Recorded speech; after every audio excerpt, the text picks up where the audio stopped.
ہاتھوں میں انگوٹھی پہنے ہوئی ہیں، سارے صحابہ ہاتھوں میں انگوٹھی پہنے ہوئی ہیں، انہوں نے نہیں پوچھا اللہ کے نبی آپ نے کیوں پہنی؟ دوسرے دن جب نبی نے دیکھا کہ سب کے ہاتھوں میں انگوٹھیاں ہیں، اللہ کے نبی نے انگوٹھی نکالی اور اتار دی۔ تیسرے دن دیکھا سارے کے سارے ہاتھوں سے انگوٹھیاں نکلی ہوئی۔ اللہ اکبر! دیکھیں نبی کی ایک ایک حرکت کی اتباع۔ اللہ کے نبی نماز ادا فرما رہے ہیں، جوتا پہن کے نماز ادا فرما رہے ہیں، اور آپ کا حکم بھی ہے کہ مسلمانوں یہودیوں کی مخالفت کرو، اس لیے کہ یہودی اپنی عبادتیں ننگے پیر کرتے ہیں، تم اللہ کی عبادت جوتا پہن کر کے کیا کرو، اس میں یہودیوں کی مخالفت ہے۔ ایک مولوی نے کتاب لکھی، بڑا مضحکہ اڑایا کہ جوتوں میں نماز پڑھتے ہو، ظالم بے غیرت کو کیا خبر جن کا دماغ فائر پروف بنا دیا گیا ہو، جن کا دماغ فائر پروف، سمجھتے نا فائر پروف، جو یہ کہتے ہوں کہ حدیث فائر کی طرح ہے، حدیث آگ ہے، حدیث کیا ہے؟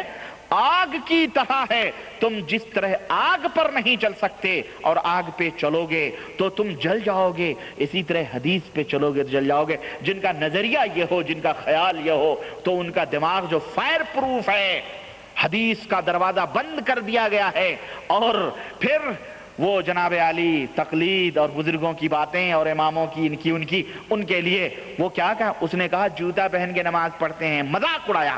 یہ بتاؤ نبی کی یہ سنت ہے، اگر تم جوتا پہن کے نماز پڑھو تو کوئی یہ اسی لیے ہے کہ تم جوتا پہن کے نماز پڑھو، کوئی حرج نہیں ہے، جائز ہے تمہارے لیے، اللہ کے نبی نے حکم بھی دیا ہے تو پڑھو، کوئی حرج نہیں ہے، جہاں تمہیں توفیق ہو پڑھو، سنت کو زندہ رکھو، سمجھ رہے؟ لیکن اس نے اس کا مذاق اڑایا ہے کہ تم کیوں نہیں جوتا پہن کے نماز پڑھتے۔ اس ظالم کو ہم مانتے ہیں، پڑھتے بھی ہیں، الحمدللہ موقع ملتا ہے تو ہم اس سنت کو زندہ بھی کرتے ہیں۔ تو اللہ کے نبی صلی اللہ علیہ وسلم جوتا پہن کے نماز ادا فرما رہے تھے، جبریل آئے، جبریل نے کہا اے اللہ کے نبی آپ کے نالین مبارک میں، آپ کے جوتے میں گندگی لگی ہے۔ اللہ کے نبی صلی اللہ علیہ وسلم نے نماز کی حالت ہی میں جوتے اتار دیے۔ اتنا دیکھنا تھا، سارے صحابہ جو جوتے پہن کے نماز پڑھ رہے تھے سبوں نے نماز میں جوتے اتار دیے۔ نماز ختم ہوئی، نبی نے دیکھا سارے کے جوتے اترے ہوئے ہیں، آپ نے فرمایا کہ مجھے جبریل نے بتلایا کہ میرے جوتے میں گندگی لگی ہے، اس لیے میں نے جوتے اتارے۔ میرے صحابہ تم نے کیوں اتارے؟ انہوں نے کہا ہم کیا جانے، ہم نے دیکھا ہمارے نبی نے جوتا پہنا، ہم نے بھی جوتے پہنے، ہم نے دیکھا نماز کی حالت میں ہمارے نبی نے جوتا اتار دیا، ہم نے بھی جوتے اتار دیے، ہمیں تو اس کے سوا کچھ معلوم بھی نہیں ہے۔ اللہ اکبر! یہ ہے اقتداء۔ یہ کیا ہے؟ ہم جیسے لوگ ہوتے یا آج کل کے یہ فرزانے ہوتے بیچارے ٹوٹ پوجیے، یہ فیضان سنت کا، فیضان بدعت پھیلانے والے۔ فیضان سمجھتے کس کو کہتے ہیں؟ فیضان کہتے ہیں سیلاب کو۔ فیضان کس کو کہتے ہیں؟ سیلاب کو، ہاں، اسی کو فیضانات بھی بولتے ہیں عربی میں، جہاں سیلاب آتے ہیں۔ تو اللہ کے رسول، یہ صحابہ کرام رضوان اللہ علیہم اجمعین تھے کہ جو نبی کریم صلی اللہ علیہ وسلم کے ایک ایک طریقے کو اپنی پیشانیوں کا جھومر بناتے تھے۔ حضرت علی رضی اللہ تعالیٰ عنہ ایک جگہ گھوڑے پہ سوار ہوئے اور ہنسنے لگے۔ کچھ لوگوں نے کہا کہ آپ کیوں ہنس رہے ہیں؟ یہاں تو کوئی ہنسنے کی بات ہی نہیں۔ حضرت علی نے کہا کہ میں نے اسی جگہ نبی کریم صلی اللہ علیہ وسلم کو گھوڑے پہ سوار ہو کر ہنستے ہوئے دیکھا، میں نے بھی اسی جگہ پر گھوڑے پہ سوار ہو کر اپنے نبی کی سنت کو ادا کیا ہے، ہمارے نبی یہاں ہنسے تھے اس لیے ہم بھی ہنس رہے ہیں۔ اللہ اکبر! ایک صحابی رسول ہیں، اور یہ سب روایات بخاری کے اندر موجود ہیں، اور ایک صحابی رسول ہیں، اللہ اکبر، ایک صحابی رسول ہیں، قافلے کے ساتھ سفر کر رہے ہیں، کسی راستے میں تھوڑا سا گھوڑا موڑ کر تھوڑا راستے کے کنارے چلنے لگے۔ لوگوں نے پوچھا کہ آپ راستے کے کنارے کیوں چل رہے ہیں؟ کہنے لگے ہمیں کیا معلوم، ہم اسی راہ سے ایک دفعہ اپنے نبی کے ساتھ گزر رہے تھے، ہم نے اسی جگہ پر دیکھا کہ ہمارے نبی گھوڑے کو کنارے لے کے چل رہے تھے، اس لیے ہم بھی اپنے نبی کی سنت میں کنارے لے کے چل رہے ہیں۔ تو یہ نبی کریم صلی اللہ علیہ وسلم صحابہ کی اتباع کا جذبہ، اور صحابہ کرام بلا کسی سوچے سمجھے اللہ کے نبی کی سنتوں کو اپناتے تھے، عمل کرتے تھے، اور اس کو اپنی پیشانیوں کا جھومر بناتے تھے۔ اور